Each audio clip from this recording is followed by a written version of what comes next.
We're back with my studio guest, Senator Michael Limtiaco. So, Senator, what's it like being in there now? You know, I had a great time, and you know, we still have several more months.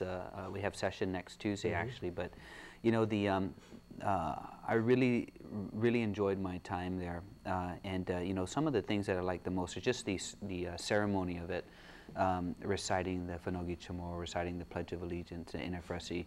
You know, when you go through that ceremony, you realize the magnitude of what the people put you into office to do, and it gives me goosebumps just thinking about it, because you're really part of a thing a lot larger and bigger than yourself, and I would have loved to accomplish more, and you know, being in the minority and 2 years, you know, you do need 1 or 2 more terms to really effectuate and fulfill your platform.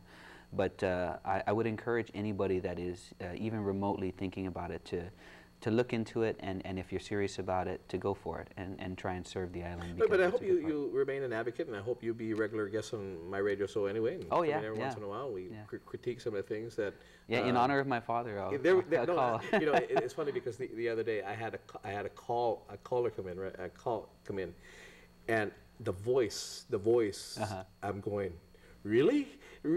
It's the voice? Yeah. Sounded just like your dad, right? Sounded like your dad. Then later on I said, oh, okay, there's another individual that calls that sounds just like your dad, but he was the first one that came to mind. I said, really?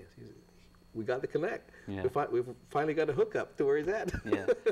But you know, the thing about it is that when you get in there, and you have your ideas set on which route you want to go in, and then you start understanding the rules, and you start understanding, especially during budget time, and you start understanding the ramifications of everything that you want to do, and you put it in context of all the other issues in the government.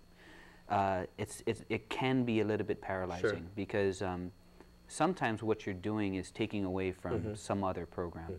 And so it can be tough to make those decisions, and it can be paralyzing in the sense that you know how important all these other agencies are, and when you're strapped with finances, those are really tough decisions, and so it can be a challenge. And I get my hats off to you, because I watch you guys, you know, in session, and I if you allow me, I'll give my analysis of what I saw of you, and if there was a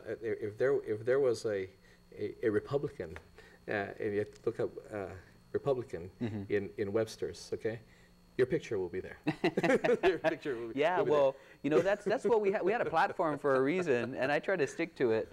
You know, there were some times where, you know, I went against my my party line, but those were decisions on that I had to make personally from you know, from where I was from analyzing what decision I had to make, and you know, it's always tough. It's always tough to not be in line with your party, but there are those choices, and the people put you in that position to make those tough choices, and there were some really tough. No, I mean, they brutally came after you when you went after the salaries. You know, that was pretty brutal. And it was twice. So you know, we went after reducing the salaries. We were successful in delinking from the link to Supreme Court judges, and we were successful in blocking the hay pay increase, which would have put our senators in the top tertiary of the highest pay. You mean the hay in regards to senatorial pay? Correct. Pays. Okay. Yeah. So let's remove the hay. From, correct. So the hay recommendation to increase senatorial pay from 60,000 to 85,000. So we were successful in making sure we cut that out. You know, of the hay pay implementation. Sure. Okay.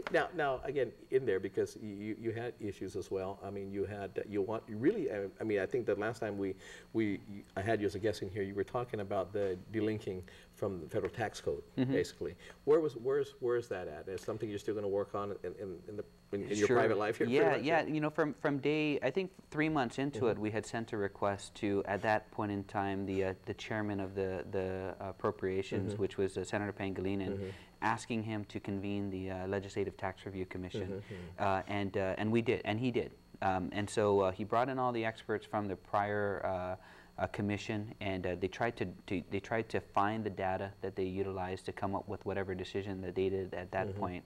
And unfortunately, Senator Pangilinan passed away. So I had sent a letter to Senator Wanpat asking her to please convene the Legislative Tax Review Commission, because by law, right, the legislature is supposed to do that.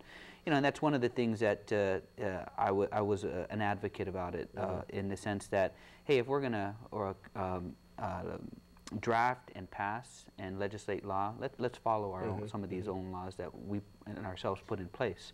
And so, that's required by law to convene that commission. So right now, the letter, the request is with Speaker Wanpat, and we're waiting for action. Now, let me ask you this, and you know, in some circles it's popular, in some circles not. I'm with you on this. Earlier, of course, the minimum wage increase will go up in January, right? From January. There's also, I think, a bill, or is it, you know, to require a study. Now, everybody's on board to get the study done. Well, what are we going to study? Are we going to study after the increase or before the increase? Because it seems to me that we're going to study now for future increases to be exclusive of the increase at this point. So if you need a study for future, I would assume that you would need a study for now as well, right? Yeah, unfortunately, that you know, I was against minimum wage, and I was the only one that voted against a minimum wage increase, and it was partially due to the fact that you cannot legislate workforce training. You have to give those people the opportunity to increase their skill set. Can't legislate wealth either. No, you can't. Unless you take it away from someone else. And so, you know, you need to give them those opportunities to educate themselves, to increase their skill set, and to earn a higher wage. You know, that's why it's called a minimum wage. Is to get you started and get your feet, you know, in the door, and then learn. You know, take some initiative yourself, learn a new skill set, show your employer that you deserve a wage increase, and most employers will see that benefit, the value add that you bring to the company, and they're going to pay you more money. That's just how the society works, the capitalistic society works. You know, it's not you know, profits over over wages. It's companies taking advantage of those added skills that you bring and making more money. So, well, Michael, time's run out. We have one block where we're going to say goodbye, but hey, thank you for your service. Thank you. I appreciate it. Thank you for your service. Yeah, hopefully we'll be back sometime in the future. future. You will.